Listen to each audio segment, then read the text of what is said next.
ఇక తెలంగాణలో సాగునీటి అవసరాలను తీర్చేందుకు ప్రాణహిత జలాలను వినియోగించుకోవడం అత్యంత కీలకమని తుమ్మిడిహెట్టి సాధన సమితి సభ్యులు అభిప్రాయపడ్డారు.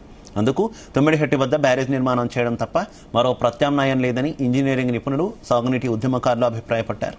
తుమ్మిడిహెట్టి ప్రాజెక్టును ముందుకు తీసుకువెళ్లడంతో పాటు ప్రాణహిత నుంచి నీటిని వినియోగించుకునే తాత్కాలిక, దీర్ఘకాలిక మార్గాలను ప్రభుత్వం పరిశీలించాలని కోరారు.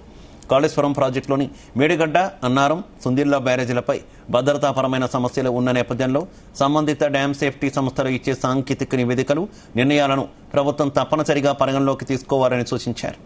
బ్యారేజీలను ఉపయోగించరాదని సాంకేతికంగా నిర్ణయించిన పరిస్థితుల్లో సంబంధిత అధికారులైనా, మంత్రులైనా, ప్రభుత్వమైనా స్వతంత్రంగా వాటిని వినియోగించడానికి నిర్ణయం తీసుకోకూడదని అన్నారు.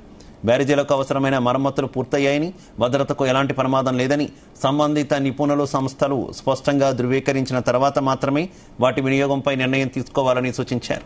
తెలంగాణలో నీటి అవసరాలను తీర్చగలిగే స్థాయిలో ప్రాణహిత నదిలో నీటి లభ్యత ఉందని, ఆ నీటిని వినియోగించుకోవడానికి తుమ్మిడిహెట్టి వద్ద బ్యారేజీ నిర్మాణం కీలకమని పేర్కొన్నారు. ఇవాళ ఒకటి మాత్రం, ఇంకొక మాట వాస్తవం ఏంటంటే, ఇవాళ తెలంగాణ దాహార్తిని తీర్చగలిగే నీళ్లు ఎక్కడన్నా ఉన్నాయంటే ప్రాణహితలు మాత్రమే ఉన్నాయి. ఇది కూడా వాస్తవం.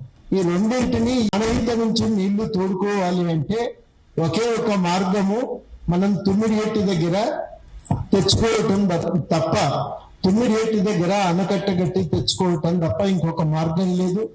బహుశా ఏదన్నా అత్యవసరంగా ఉంటే పంపులను ఉడబిక్కపోయి ఆడబెట్టి అక్కడి నుంచి ఉపయోగించుకోవటం అనేది రెండవ మార్గం. ఆ ప్రయత్నం బహుశా అవకాశం ఉంటుందేమో, దాని గురించి సీరియస్ గా ఆలోచించవచ్చేమో.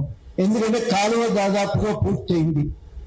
అక్కడి నుంచి మైలారం దాకా 77 కిలోమీటర్ల 80 కిలోమీటర్ల 72 కిలోమీటర్లు కాలువ పూర్తయింది.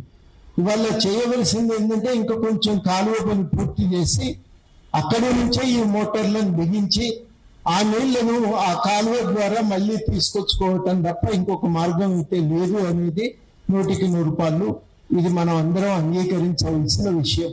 మూడోది ఏంటంటే, తుమ్మిడిహెట్టి కట్టకుండా ఆదిలాబాద్ అవసరాలను తీర్చడం కూడా ఇంకా అవకాశం లేదు. గతంలో కట్టిన ఎస్ఆర్ఎస్పి నుంచి వచ్చే కాలువ సంపూర్ణంగా ఆదిలాబాద్ అవసరాలను తీర్చలేదు, వెల్లంపల్లి తీర్చలేదు. ఇవాళ ఆదిలాబాదు, మంచిర్యాల అవసరాలను తీర్చడానికి తుమ్మిడిహెట్టి దగ్గర బ్యారేజ్ కట్టడం తప్ప ఇంకొక మార్గము లేదు.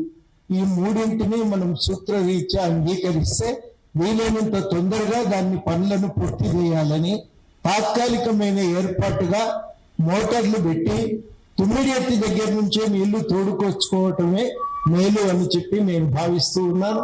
ఈ విషయాల మీద మరి మనం చర్చించుకోవటం, ఇంకో కొంత నిపుణులను కూడా పిలిచి కొంత క్లోజ్డ్ డోర్ మాట్లాడుకుంటే బాగుంటుంది. మీడియా కూడా లేదు.